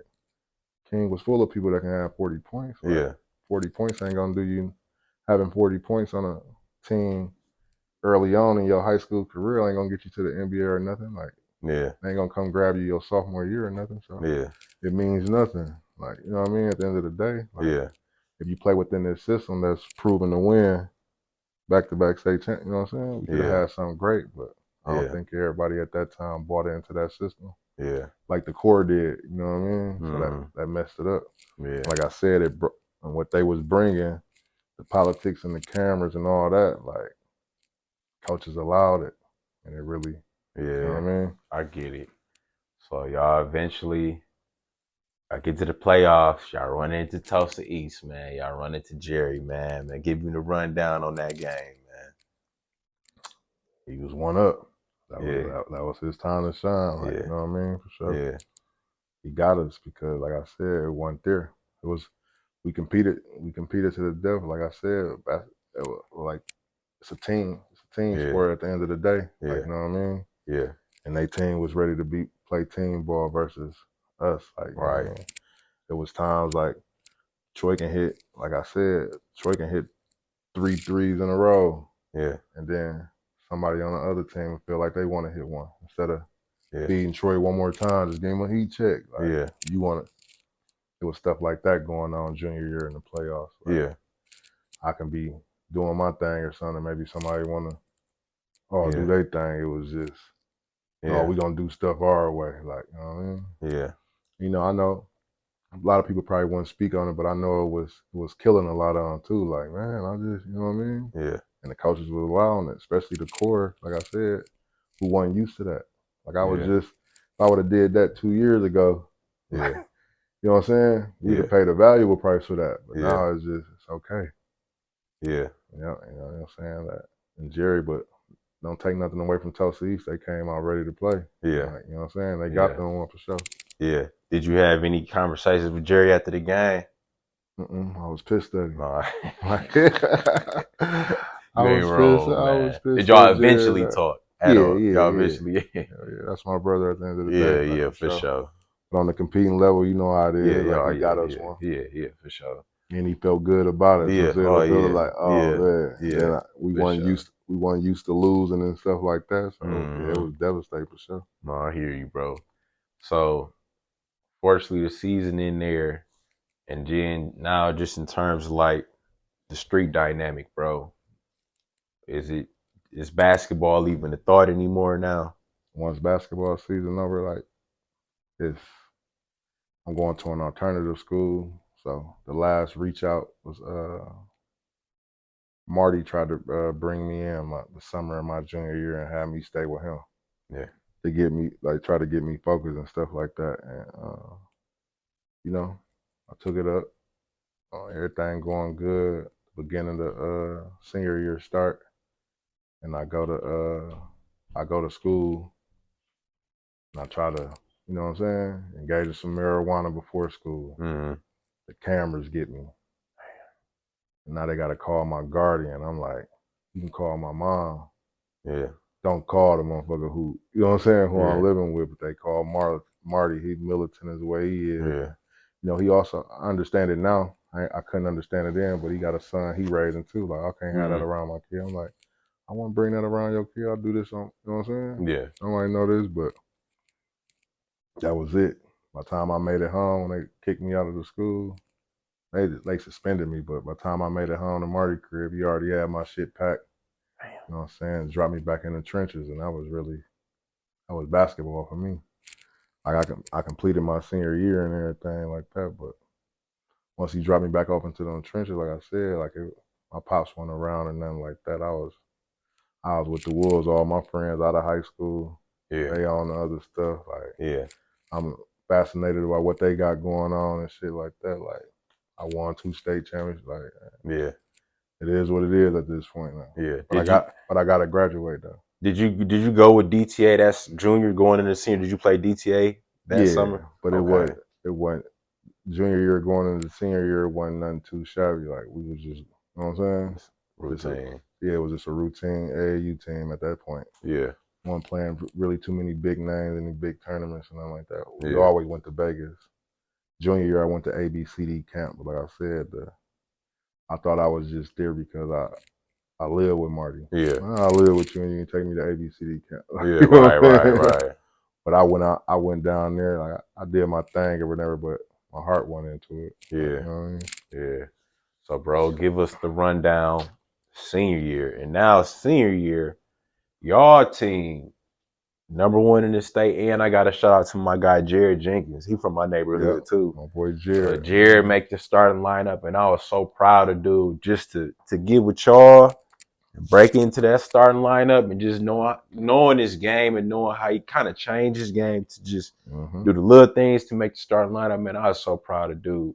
But y'all team, with guys with that starting lineup thing. So like when I started my first 2 years with when I started my first 2 years with King, it's more like a confidence. I see the potential in you. Yeah. So I want to give you all the, you know what I'm saying? Mm-hmm. I'm gonna start you. So I'm pretty what he seen in Jared, he seen the potential in Jared. He just needed the confidence. Yeah. So I'm gonna make you a starter on a team that you probably think you shouldn't even be starting on. Yeah. Like, you know what I mean? So that's how I started. I started over Mike Gutters and Justin, like, you know what I'm saying? Like, I know I probably shouldn't be starting right, you know what I'm saying? Yeah. But it was like a confidence booster, Yeah. like, you know what I mean? Yeah. To throw you in there, because me and Lucius was coming off the bench when Jared was starting, like, you know what I mean? That's some nasty 6 or 7 mans, man. That's crazy. But then on the flip side of that, like, so you starting a guy who got great potential and who gonna give you maximum effort, but then what you got coming off the bench is even way worse. Like, you know what I'm saying? Like, you know what I'm saying? More potent. Yeah. So yeah, that was probably some method to his madness with that too. Like, you know what I mean? Yeah. Like what I'm got coming off the bench is probably gonna finish the game. Yeah, for sure. You'll see this boy again next year. Yeah, like, you know what I'm saying? For sure. So y'all going through that season, like I said, y'all #1 in the state, and y'all was so good. I think y'all took a couple L's out of state, but y'all still was #1 in the state, which was crazy to me. So y'all run through the city, y'all make it back to state, and y'all the favorite too. So y'all win the first game, and y'all run into Madison Memorial in the semifinals, bro. Yeah, bro. First game was against Abawash. Ashwabanon, yeah. Corey Lucius hit the game winner that game too. And then we run into Madison Memorial. So then this where it ultimately catch up with me too. Now they got who they got? Mankadale. Yeah, Knightsville, Keith Knightsville. And Gerard Naaman. Yeah. Like, you know what I mean?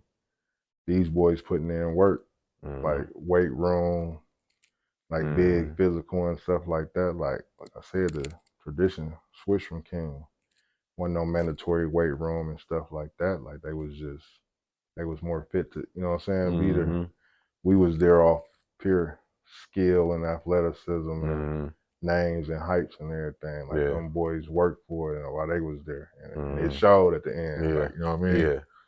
The boy Gerard Namath. Yeah. Like, you know what I mean? I try to use all my little old tactics and shit, like intimidating and don't touch me. You know what I'm saying? Yeah. Trash talking and shit. Yeah. He up for it. Yeah. And he in shape for it. Like, this motherfucker ain't slowing down. Yeah, like, man. you know Shout what I'm out to saying? Jerron, man. Yeah, Yeah, for we sure. we in talks with bro too, but like Louie, you here, bro, so I'm gonna ask this to you. And I ain't trying to throw no dirt on guy's name, legendary coach. But when Nankiville started to go off and he took Mitchell out the game, I'm like, okay, what's going on, man? Give me the rundown on just how you feel about that now. That's just years afterwards. Taking Mitchell out the game, bro, when y'all got another big going off. Yeah, Mitchell was a late bloomer though. Yeah. Like, you know what I mean? Yeah. Mitchell was who he was in high school, 7 foot, 6'10", 6'11", whatever you want to call it, but the concept of the game wasn't really all the way there for Mitchell at that moment. You know what I mean? Yeah. He got it afterwards though. Like, I seen after high school, I seen Mitchell be a whole different ball player. But Mitchell confidence was shot. Like, to me in high school and stuff like that. It was the right move, but taking them out, I mean, it wasn't nobody else that, you know what I'm saying, would have been able to stop him. But like I said, at that moment right there in time, like, it was the right move because of the type of player Mitchell was at that point. Like, you know what I'm saying? But he got it together after high school. I think Mitchell best basketball came after high school. He got developed and coordinated after high school. Like, during high school though, he was still trying to find himself. Like, you know what I mean? Yeah, I hear you, man. Shout out to bro, man. So y'all eventually, man, y'all don't pull it out. Y'all lose to Madison Memorial, bro. Unfortunately, now what's going through your head, man? The season is over, the career is over, bro. What's going through your head at the time, man? Man, graduate. Yeah. I just gotta walk across the stage for my mama and grandma, man. Yeah. Like, the oldest child, like, only male grandchild that graduated high school and everything. So I was just trying to complete that. Like, hooping was over. I had my eyes set on other things that I couldn't wait to get to, unfortunately. But hooping was over. I ain't think nothing of it. I was actually like, it is what it is. Like, I got my little you know what I'm saying? Like, it's crazy how basketball faded from me, because I used to love the game. Yeah. Like, you know what I'm saying? But after senior year, after we lost to Madison, couldn't wait to get on the bus. Yeah. Couldn't wait to get back home. You know what I'm saying? Like, and all back that. to this. I get you. But if you just had to kind of just give words just on your time, just at King, bro, playing the game, just that experience, man, how would you sum it up?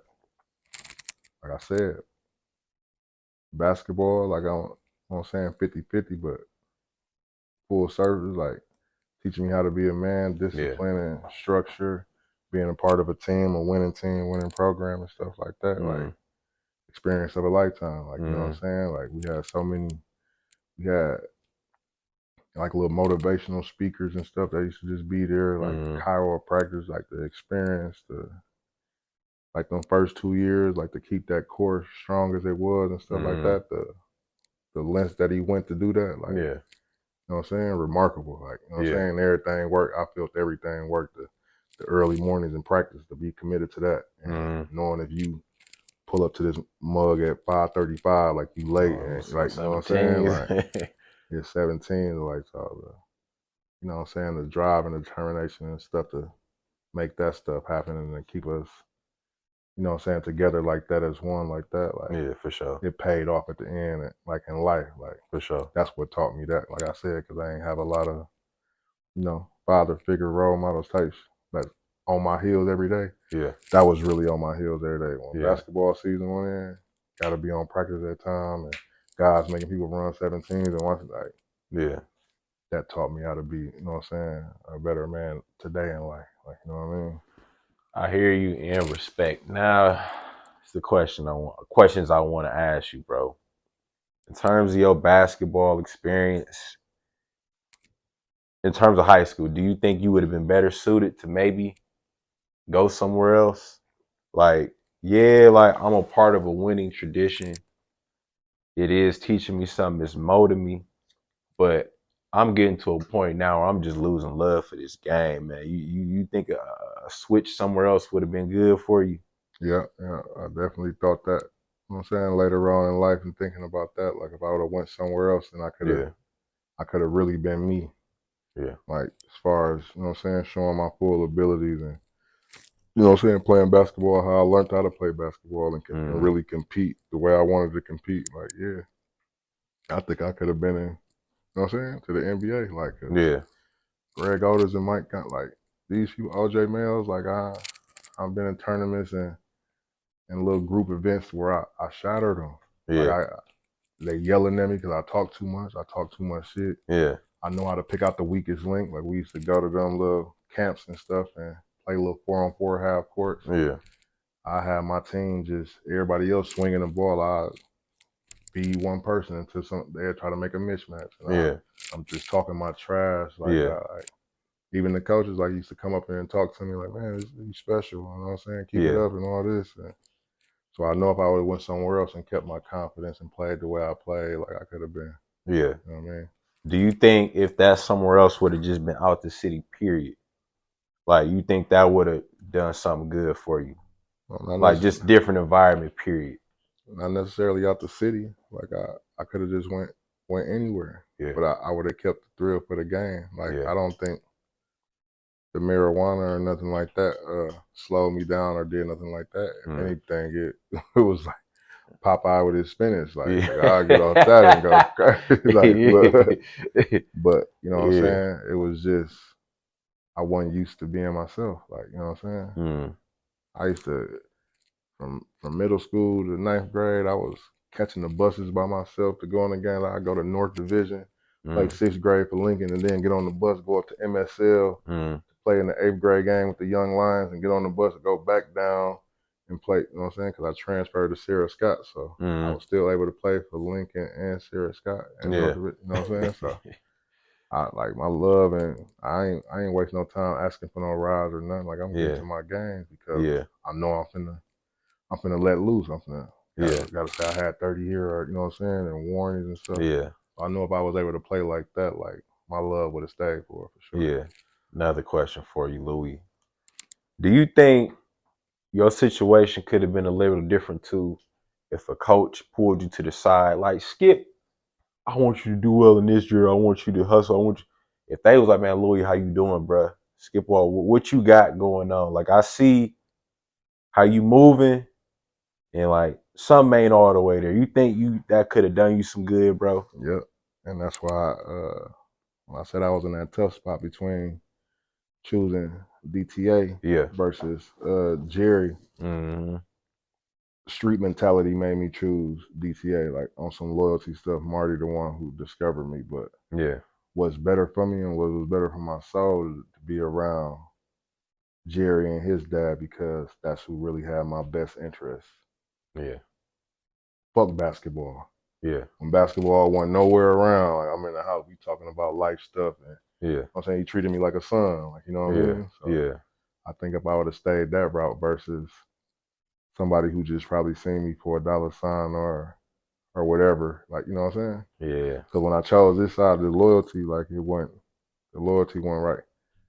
I struck Yeah. out one time, you know what I'm saying. I did one boo boo over here and was kicked to the curb. Yeah. But if I knew I'd have did that boo boo over here with Jerry, you know what I'm saying, I would have been talked to, you Yeah. know what I'm saying, combined in, and you know what I'm saying, like Yeah. they would have got to the bottom of it, you know what I'm saying. Yeah. But they threw me right back into the wolves, and that's why I knew it was like, damn, the politics be big in this, you know what I'm saying. Yeah.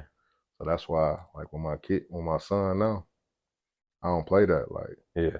this, it's way more like the AAU world now. Yeah. It's more cutthroat than the streets. Mm-hmm. Like they be trying to X people out and backdooring people. Like Mm-hmm. I had to go on the internet and do a little rant for my son, like, cause I ain't gonna Yeah. see my son get chewed up and spit out like, you know what I'm saying, how it did me. Yeah. Like, you know what I'm saying? Everybody want their little hands on something and Yeah. saying they had some parts to do. Oh, the reason he went over here to play with them, I'm the reason. Like, Yeah. what you expecting out of that? Yeah. Like, you know what I'm saying? But Yeah. and then man, this AAU like coming back and getting involved in this new AAU world. Yeah. That ain't nothing nice, bro. I hear you, bro. And Louie, I want to add before we get into young bro, because I want to tap into you just as a father. But just my heart is sad for you, just because like I played ball at Dominican. You know what I'm saying? Had a pretty good career with college. Yeah. But like I was able to be a kid, bro. Like you know what I'm saying? I had my mom and my dad, and like they reminded me that I'm a kid. Like I got to hang out with friends. Basketball was serious, but it wasn't serious to the point where I'm like, I'm losing love for it. So if you could go back, bro, and just be a kid, what would you wanted to have experienced just as a kid? Skip the basketball shit. What's something you didn't get a chance to do, but would wanted to have done it just as a kid, bro? Man, I pretty much like as a kid, like don't get it twisted. Like I was a kid. It's just once basketball got him, you know what I'm saying, got involved with basketball and shit. Like that's when I really grew up and stuff. Like I did pretty much everything as a kid. Like I had fun, pranks and traveled, and you know what I'm saying. And shit. Like I definitely was a kid. Like I was, you know what I'm saying. But it was just like I'm 06. Yeah. I was just hanging with upperclassmen and stuff. So when they was graduating and leaving, I don't care what. Like so, middle school, I went to school like with my cousins and stuff. They was still upperclassmen. Once they graduate, school got boring. That's when I got kicked out of Lincoln, and I ended up at Sarah Scott. Yeah. Graduated Sarah Scott, and once I got the King as a freshman, like all the little kids stuff and act like you ain't had no time for already that did shit. it already. Like I already, yeah. you know what I'm saying? I played these games when I was like 10. Like, you know what I'm saying? So it was kind of like I did it already. I want to hang with the upper class and where they skiffing it. Yeah, you know you grew up fast. I just grew up fast. That's I hear it, you, man. bro. That's all. Like I did everything that like really like kids do. I just did it way earlier. Like you know what I'm saying? I was doing teenage stuff. I hear you. At 10, you know what I mean? I hear you. So now, bro, I want you to just tap into just fatherhood, bro, and just 3 young ones. We're gonna tap into your son. We're gonna say him for last, bro. But before you came, and I told my wife this, I'm like, man, when Louie come, this is gonna be my little 2 hours of just peace and quiet, bro. Them kids be running me crazy, bro.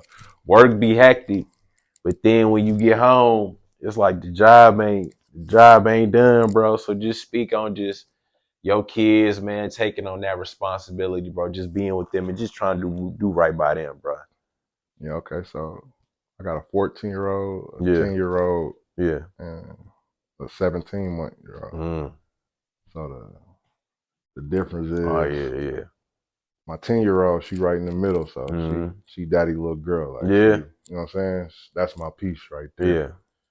But my 14-year-old and 1-year-old, it's like, you know what I'm saying? It's the real seesaw. Like, because the 14-year-old will have you in the 14-year-old mode, and then being at home dealing with the 1-year-old and be like, hold on, this your 1-year-old now. Like, you know what I'm saying? And vice versa. Be talking to like, hold on, this your 14-year-old. I'll be treating them like no baby now. Right, you know what I'm saying? Right.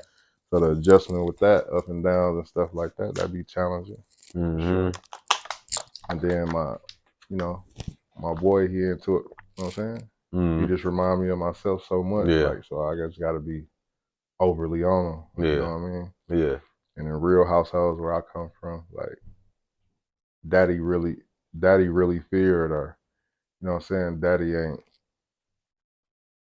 like, as you can see his loves and shit, because daddy lay down law. Like, you know what I mean? Like, I ain't here to sugarcoat nothing from you. Like, I'll let everybody else sugarcoat.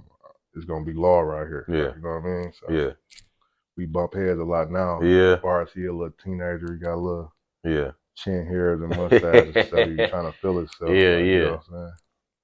But yeah, I'm just gonna lay down law because I refuse to let him hit them corners that I turned. Like, you know what that's I mean? real, and that's your job, man. So we're gonna speak on the young seed, man. Go ahead, plug your son one time, man. Go ahead, talk about your son one time, man. Just in terms of his game, man, and his journey with the hoops. Because I done seen clips of him. I'm like, man, how old is dude? So just speak on young bro one time. Yeah, he just turned 14 in November. Like, he 8th grader, top 10 in the state right now. Like, you know what I'm saying? Got a lot to work on, but athleticism and potential is through the roof right now. Like, you know what I'm saying? And what I really don't like about this new basketball world and stuff like that, like I said, what I didn't have, nobody's challenging these young kids right now. Like everybody wants to be pampered because all these NIL deals and stuff like that. Like people want to benefit off you more than like I want to be your buddy to hopefully I can benefit off you. You know what I'm saying? At the end of the day, versus you know what I'm saying, pushing you to your you know what I'm saying to your greatest potential or correcting you on your wrongs and stuff like that. They just like you know what I'm saying. With my son, I feel like he don't know a lot of the basic stuff, and as a like it's hard to like try to coach him, and then be a dad at the same time because I hear you. My passion for it and shit like that, like he can't take it. He looking at it like this dad yelling at me versus this dad trying to coach me. So I try to leave it up to the coaches that's out there who dealing with them and stuff like that. But sometimes I feel like they, you know what I'm saying, they just pampering them, babying them. Take them out. If you crying and do this, take them out. Or, you know what I'm saying? And he getting kind of cocky being a teenager, like, you know, because he been pampered all his life. Like, you know what I'm saying? Like, no, like you ain't perfect, bro. There's stuff you got to work on too, bro. Do you have them conversations with them coaches like, hey, man, like, treat them a certain way? I try to.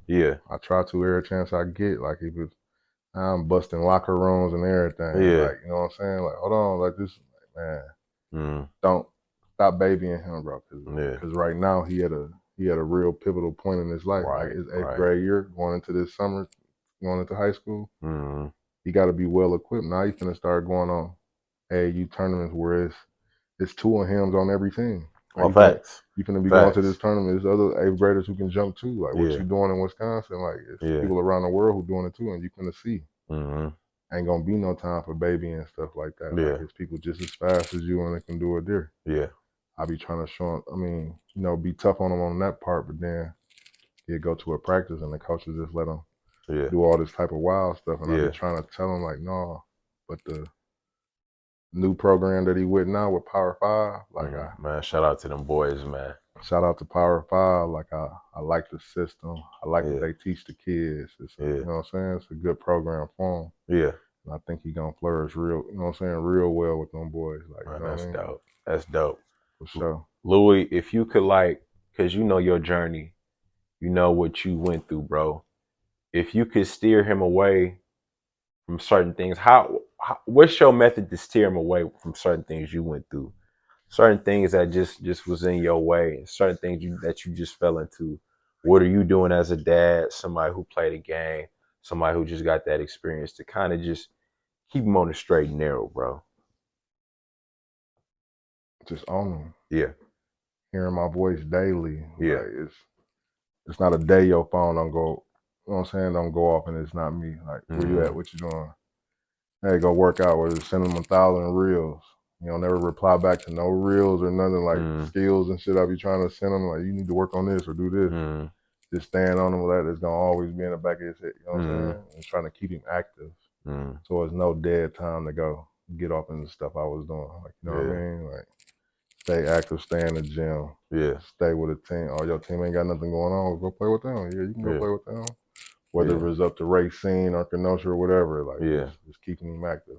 That's dope, man. That's dope. And salute to you just being involved with your kids and wanting to be something you said you didn't have. Yeah. So that's where I feel like, you know, certain things could get broken just in terms of life, man. Just trying to be better. You know, you didn't have something, you know, that could have benefited you. And you trying to give it to the next generation. So that's dope. For sure. So I asked every ball player on the show this question, bro.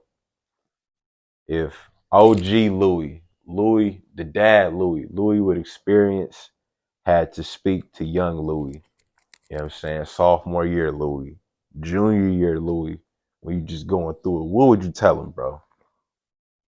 Get back to the love. Get back to the people who got your best interest. And not, you know what I'm saying? Not to the people who just, you know what I'm saying, pampering you and patting you on the back for stuff that you don't even know that's, you know what I'm saying? Yeah.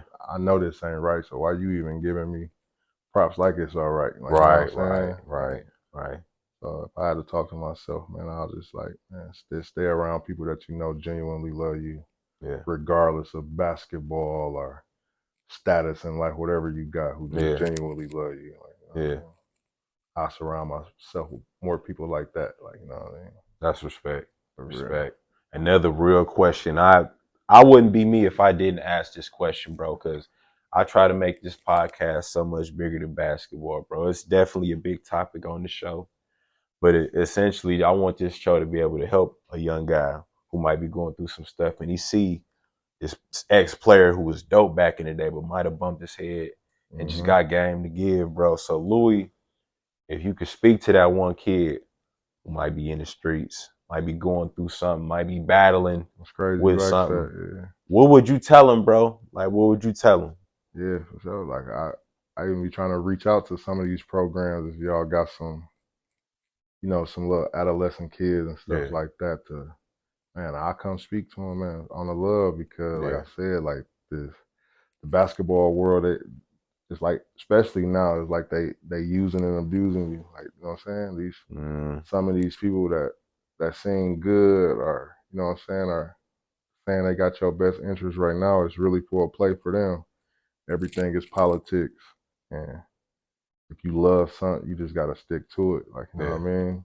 Stay around people who genuinely love you. Like, some of the best coaches is your mom and dad. Like, you know what I'm saying? Like, these guys who saying they can train and all these AAU coaches and stuff like that, they really ain't who they say it is because it's a competition thing that they have with their peers and stuff like that. Like, some people just want to win the Ohio tournament or the Miami tournament and don't really care what happened for you. Like, you know what I'm saying? So I'll just tell them stuff like that. Like, I got caught up in being loyal to people like, man, the coaches to basketball and, you know what I'm saying, the directors of programs and stuff like that with their sponsorships and stuff and thinking that was going to take care of me.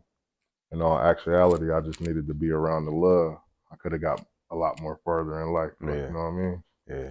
That's for real. I hear you, man. That's real. And that last question, bro, before we and I need you to sign the board too. I'll make everybody sign the board. So you gotta put some game on the board, bro. I want you to give some flowers to where you from, bro. The east side, just your area, your section, how that molded you, bro. And the people who looked after you, bro, and how you was able to get to where you are now. So just give some flowers to where you from, bro. Man, the east side of Milwaukee, man. You know what I'm saying? From Humboldt to 3rd Street, man. Pierce Park. You know what I mean? We used to sit across the street from Pierce Park and just challenge anybody who came through, whether you was 10 years old to 55 years old. Like, you want to play on here, you're going to have to go through us. So, yeah, just shout out to people like George Highshaw, man, who made me love the game of basketball. As far as on the high school level, Corey Tarantine, Kurt Greens, my guy Pierre Page. That's who I politic about. You know what I'm saying? That's that was my friend who came to every middle school game that I had. Like, it was me and him on the bus. You know what I'm saying? That was my biggest supporter right there. Yeah. Like, you know what I'm saying? And it's, the east side just taught me everything that I am today. Like, you know what I'm saying? Man, Louis, a lot of people know me as Louis. Like, you know what I'm saying? For sure. They ain't gonna mention me without saying that east side. So, you know what I'm saying? Big hats to that. Yeah, man. Big ups. And bro, if you got anything else, man, anything else to push, promote, any last game to give, man, anybody you want to shout out, man, the floor is yours, brother. Man. Shout out Cut Talks for having me down here first. Man, it was a must. Man. Yeah, I appreciate that. Tell my little story, and then, you know, y'all can always try out the little brand. You know, I customize clothes. Anarchy, the clothing brand. Okay. Anarchy, just, you know what I'm saying, inspiring others to be different. Yeah. You ain't always got to follow what's in line. You know what I'm saying? You can put a little chaos into this work. You know what I'm saying? So yeah, man. Shout out Power 5 too, man. Oh yeah, you know what I'm saying? For sure. And holding my son down, and hopefully, you know what I'm saying, gonna keep him on the straight and narrow. Yeah. You know what I'm saying? We're gonna make the mistakes I did, but yeah. Appreciate you for having me. All right, no problem. One more question. This gonna be to your son. Probably gonna have a problem with you after this question, but I gotta ask, man, because I'm competitive too. Your son where he is right now in 8th grade versus you in 8th grade. Who winning? Me. Hey Only man. because because I'm about the bucket. Yeah.